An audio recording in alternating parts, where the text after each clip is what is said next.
Hi students, मैं धीरज sir स्वागत करता हूं आपको अपने इस यूट्यूब चैनल पर। तो स्टूडेंट्स, मैं आपको आज बिहार बोर्ड क्लास 10th के संस्कृत से रिलेटेड कुछ सब्जेक्टिव क्वेश्चन के बारे में बताऊंगा जो आने वाले एग्ज़ाम के लिए काफ़ी इम्पोर्टेंट है। तो स्टूडेंट्स, आप अपने मन को एकाग्र और शांत करके इस वीडियो को देखिएगा और इस वीडियो को अंत तक ज़रूर देखिएगा, क्योंकि इसमें जितने भी क्वेश्चन हैं वो काफ़ी इम्पोर्टेंट है। तो चलिए आज हम पहले प्रश्न की ओर आपको लेकर चलते हैं। आज का हमारा पहला प्रश्न है, भगवान बुद्ध ने पटना का पुराना नाम पाटलीग्राम भी है, भगवान बुद्ध ने पटना के बारे में क्या कहा था? तो इसका उत्तर होगा, भगवान बुद्ध ने पाटलीग्राम अर्थात पटना के बारे में कहा था कि यह गांव एक दिन महानगर कहलाएगा, लेकिन यह नगर परस्पर लड़ाई, आग और बाढ़ से सदैव पीड़ित रहेगा। इसका अर्थ एक बार और हम बताते हैं आपको। भगवान बुद्ध ने पाटलीग्राम के बारे में कहा था कि यह गांव एक दिन महानगर कहलाएगा, लेकिन यह नगर परस्पर लड़ाई, आग और बाढ़ से सदैव पीड़ित रहेगा। इसका मतलब ये हुआ स्टूडेंट्स कि भगवान बुद्ध ने यह बताए थे कि पाटलीग्राम जो है अर्थात पटना जो है एक दिन महानगर के नाम से प्रसिद्ध होगा, महानगर के नाम से जाना जाएगा। और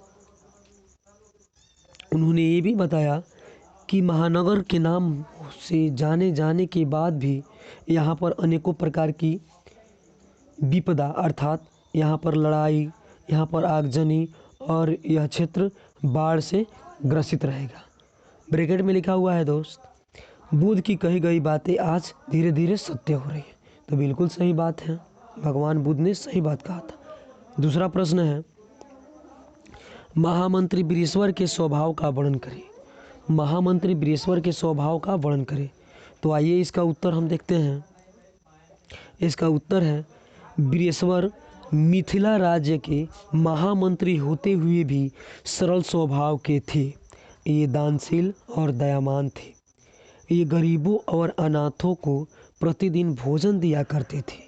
ये आलसियों को भी दान स्वरूप अन्न और वस्त्र देते थे। इस प्रकार बृहस्पति मानवीय गुणों से युक्त मंत्री थे। इसका मतलब ये हुआ कि बृहस्पति जो है मिथिला राज्य के क्या है, महामंत्री है, और उनका स्वभाव बहुत ही करुणानिधि है, मतलब अच्छा है। वह दानशील और दयावान है। वह गरीबों और अनाथों को प्रतिदिन क्या करते हैं, भोजन कराते हैं, और आलसियों को भी भोजन कराते हैं, और इसके साथ साथ उन्हें वस्त्र भी देते हैं। यही महामंत्री का क्या है, स्वभाव है। चलिए तीसरा प्रश्न है, भीखन टोला कैसा गांव है? भीखन टोला कैसा गांव है? तो इसका उत्तर हम देखते हैं। भीखन टोला बिहार प्रांत के एक दुर्गम क्षेत्र में अवस्थित है। यहाँ के लोग प्रायः निर्धन और अशिक्षित हैं। यहाँ के निवासी कष्टमय जीवन बिताते हैं, और कुछ अत्यंत निर्धन परिवार गांव के बाहर टूटी फूटी झोपड़ी में रहते हैं। भीखन टोला से लगभग 1 कोस दूर पर एक प्राथमिक विद्यालय है।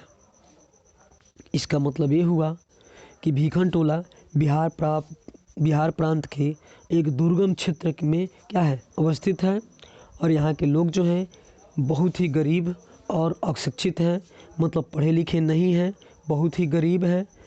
और यहाँ निवास करने वाले लोगों का जो जीवन है वह बहुत ही कठिन है। यहाँ के लोग बहुत कठिनाई से जीवित रहते हैं। और इस गांव से कुछ दूर, मतलब 1 कोस दूर, एक प्राथमिक विद्यालय है। इसका मतलब यही हुआ, यही भीखन टोला गाँव है। चौथा प्रश्न है, विश्व में अशांति का क्या कारण है? विश्व में अशांति का क्या कारण है? तो इसका उत्तर हम देखते हैं।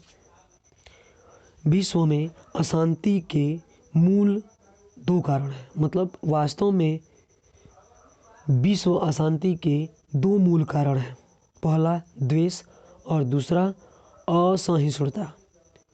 इसका अर्थ हुआ कि एक देश दूसरे देश की उन्नति देखकर जलता है, जिससे असहिष्णुता पैदा होती है।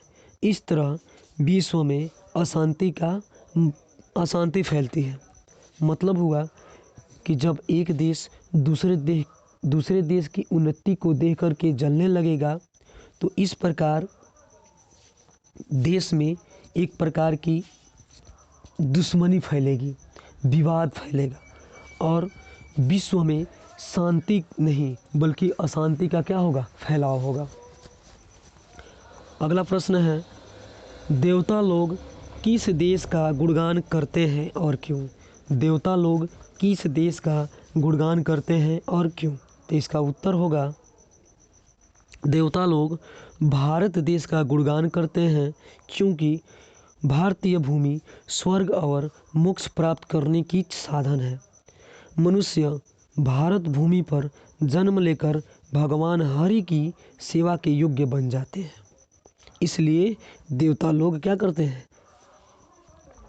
भारत भूमि का गुणगान करते हैं। एक बार और प्रश्न को दोहराते हैं, देवता लोग किस देश का गुणगान करते हैं और क्यों? तो इसका उत्तर होगा, देवता लोग भारत देश का गुणगान करते हैं क्योंकि भारत की जो भूमि है वह स्वर्ग के समान है। भारत की भूमि पर जो जन्म ले लेता है वह मोक्ष की प्राप्ति कर लेता है और मनुष्य जो है भारत की भूमि पर जन्म लेकर भगवान हरि की सेवा के योग्य क्या हो जाता है, बन जाता है। छठा प्रश्न है, मंदाकिनी नदी का वर्णन अपने शब्दों में करें। मंदाकिनी नदी का वर्णन अपने शब्दों में करें। तो आइए इसका उत्तर जानते हैं। इसका सही उत्तर होगा, मंदाकिनी वर्णनम पाठ वाल्मीकि रामायण के अयोध्या कांड के 95वें सर्ग मतलब भाग से लिया गया है। वनवास के दौरान श्री राम, लक्ष्मण और सीता चित्रकूट पहुँचते हैं, जहाँ राम सीता को मंदाकिनी नदी को दिखलाते हुए उसकी छठा का वर्णन करते हुए कहते हैं कि यह नदी प्राकृतिक संसाधनों से मन को आनंदित करने वाली है। इस नदी में मुनि लोग स्नान करते हैं एवं सूर्य को अर्घ्य देते हैं। तो इसका उत्तर हम एक बार और शॉर्ट में देखते हैं। मंदाकिनी नदी का वर्णन अपने शब्दों में करें। तो इसका शॉर्ट उत्तर देखिए कि मतलब जब श्री राम जी वनवास को प्रस्थान करते हैं, किनके साथ, राम और सीता के साथ, तो वो जब चित्रकूट में पहुंचते हैं तो वहाँ पर एक नदी उनको दिखाई देती है जिस नदी का नाम है मंदाकिनी। वहाँ पर सीता को यह बताते हैं कि हे सीते, यह जो नदी है वह प्राकृतिक संसाधनों से मन को क्या कर देती है, आनंदित कर देती है, हर लेती है। और मुनि लोग इसी नदी में क्या करते हैं, स्नान करते हैं और सूर्य को अर्घ्य देते हैं। चलिए सातवां प्रश्न देखते हैं। सातवां प्रश्न है, कर्णस्य दान वीरता पाठ से हमें क्या शिक्षा मिलती है? कर्णस्य दान वीरता पाठ से हमें क्या शिक्षा मिलती है? तो आइए इसका उत्तर हम जानते हैं। इसका उत्तर होगा, कर्णस्य दान वीरता पाठ में कर्ण ने इंद्र को जन्मजात कवच और कुंडल दान किया। इस पाठ से हमें यह शिक्षा मिलती है कि दान ही मनुष्य का सर्वश्रेष्ठ गुण है, क्योंकि केवल दान ही स्थिर रहता है। वृक्ष तथा जलाशय भी सूख जाने पर अपनी उपयोगिता खो देते हैं, इसलिए मनुष्य को दान अवश्य करना चाहिए। इसका शॉर्ट में आंसर जानते हैं कि दानवीर कर्ण जो थे वो जन्म से ही उनके शरीर में कवच कुंडल था और वह अपना कवच कुंडल इंद्र को क्या कर देते हैं, दान कर देते हैं। और इस पाठ से हमें यही शिक्षा मिलती है कि मनुष्य को अपने दैनिक जीवन में दान करना चाहिए, क्योंकि दान ही सर्वश्रेष्ठ गुण है और दान ही स्थिर रहता है। और जो कुछ होता है जैसे वृक्ष तथा जलाशय जो होते हैं वो सूख जाने पर अपने अस्तित्व को क्या कर देते हैं, खो देते हैं। इसलिए मनुष्य को क्या करना चाहिए, दान करना चाहिए। इस प्रश्न से हमें यही शिक्षा मिलती है। 8वां प्रश्न है, नीति श्लोका पाठ में मूढ़ चेतनाराधम किसे कहा गया है? नीति श्लोका पाठ में मूढ़ चेतनाराधम किसे कहा गया है? तो आइए उसका उत्तर देखते हैं। इसका उत्तर है, नीति श्लोका पाठ में महात्मा विदुर ने मूढ़ चेतनाराधम के 3 लक्षण बतलाए हैं। कहने क्या बतलाए हैं अब देखते हैं। ऐसा व्यक्ति जो बिना बुलाए किसी के यहाँ जाता है, बिना पूछे ही अधिक बोलता है, वह अविश्वासी पर विश्वास रखता है, उसे ही मूढ़ चेता नराधम कहा गया है। अर्थात मूढ़ चेता नराधम किसे कहा गया है? तो मूढ़ चेता नराधम उसे कहा गया है कि जो व्यक्ति किसी के यहाँ जाता है, बिना बुलाए जाता है, किसी के यहाँ बिना बुलाए प्रवेश कर जाता है, बिना कुछ पूछे वह अपने आप बोलने लगता है और अविश्वासियों पर विश्वास रखता है, उसे ही मूढ़ चेता नराधम कहा गया है, अर्थात मूर्ख कहा गया है। 9वां प्रश्न है, पथिक बूढ़ा बाघ की बातों में क्यों आ गया?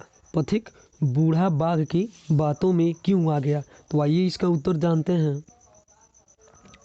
इसका उत्तर होगा, पथिक ने सोने के कंगन की बात सुनकर सोचा कि ऐसा भाग्य से ही मिलता है। उसके मन में यह भी आया कि जिस कार्य में खतरा हो उसे नहीं करना चाहिए। फिर लोभवश उसने सोचा कि धन कमाने के कार्य में खतरा तो होता ही है। उसने बाघ को कंगन दिखाने के लिए कहा। कंगन देख पथिक लोभ से वशीभूत होकर बाघ की बातों में आ गया। इसका कहने का अर्थ है कि एक बाघ था और एक पथिक था, और बाघ जो था वह वृद्ध हो गया था और वह बाघ भूखा था। रास्ते से एक पथिक जा रहा था। जब बाघ ने पथिक को देखा तो उसको बुलाया और उसके हाथों में एक कंगन था,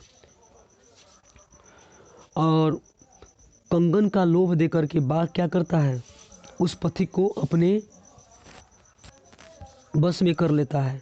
और वह पथिक जो है वह कंगन जो था वह सोने का था, वह सोने के कंगन के लोभ में आकर और बाघ की बातों में क्या कर जाता है, फंस जाता है। यही इसका अर्थ हुआ। 10वां प्रश्न है, स्वामी दयानंद मूर्ति पूजा के विरोधी कैसे थे? इसका मतलब कैसे बने? स्वामी दयानंद मूर्ति पूजा के विरोधी कैसे बने? तो आइए इसका उत्तर जानते हैं। इसका उत्तर होगा, स्वामी दयानंद के माता पिता भगवान शिव के उपासक थे।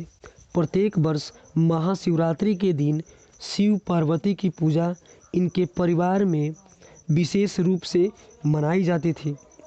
एक बार महाशिवरात्रि के दिन उन्होंने देखा कि एक चूहा भगवान शंकर की मूर्ति के ऊपर चढ़कर उन पर चढ़ाए हुए प्रसाद को खा रहा है।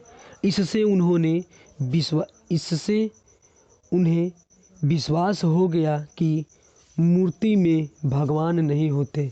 परिणाम स्वरूप वे मूर्ति पूजा के विरोधी हो गए। कहने का मतलब जो है कि भगवान मतलब स्वामी दयानंद जी जो है वह मूर्ति पूजा के विरोधी इसलिए हो गए कि महाशिवरात्रि के दिन जब उन्होंने देखा कि शिव पर चढ़ाए हुए प्रसाद को कुछ मूषक लोग क्या कर रहे हैं, खा रहे हैं, तो देखे कि मूर्ति में भगवान नहीं होते हैं। यह एक प्रकार का क्या है, भ्रम है। इस भ्रम को दूर करने के लिए वह क्या किए, मूर्ति पूजा को विरोधी मान लिए, और इस प्रकार से स्वामी दयानंद मूर्ति पूजा के क्या हो गए, विरोधी हो गए। तो स्टूडेंट्स, मैं आशा करता हूँ कि आज का यह वीडियो आपको अच्छी लगेगी। स्टूडेंट्स, अगर यह वीडियो अच्छी लगे तो इस वीडियो को शेयर कीजिए और हमारे चैनल को सब्सक्राइब कीजिए, ताकि मैं जब भी कोई नया वीडियो बनाऊँ इसका नोटिफिकेशन आपको तुरंत मिल सके। वीडियो देखने के लिए धन्यवाद।